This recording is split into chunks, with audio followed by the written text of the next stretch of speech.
Well, hey, howdy, Cousin Patrick. Here's an update on your 316. I've got the burner assembly finished and restored, and it came out pretty nice. This bottom nut, the original nickel was really pretty decent, so I didn't replate that. I just buffed it up. The bottom bar was very pitted and rusted. I soaked that in rust remover, ground it down to get a fairly decent surface on it. And the upright standards were also very, very pitted. I buffed those down quite a bit. There's still a little tiny bit of pitting visible, but I was afraid that if I got it all out, these would just be too weak.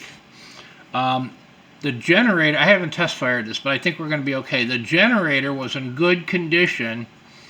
The center fabric was all gunked up, so I pulled it apart, cleaned everything out, cleaned the center fabric, and I think we'll be able to be okay on the original fabric. If not, after the test burn, I'll just repack that with rock wool and we'll be okay.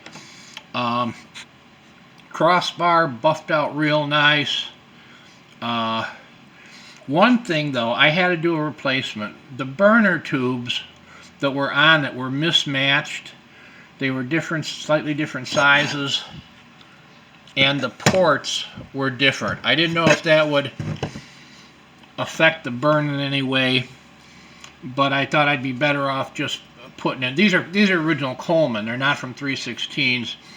They're about that much longer. But actually, all that's going to do is improve the brightness. The top part, I de-rusted that. And originally, that wasn't plated at all. It was just left to rust. But what I did was I gave it a shot of high temp muffler paint. That's good to 2,000 degrees, so you're not going to have a rusting problem. The only parts on this that aren't original are these two nuts, this bottom washer, and I don't know if you can see it. There you go. See on the side, whoa, hang on there. See on the side here, I put a little screw in there. Reason being was after everything was cleaned up and the rust was off, there was a bit of play in your burner unit and it would wobble left and right. So I put this in to stabilize it, and that's something I do automatically on my 316Ts. So this is one really nice looking original burner unit. I think you're going to be happy with it.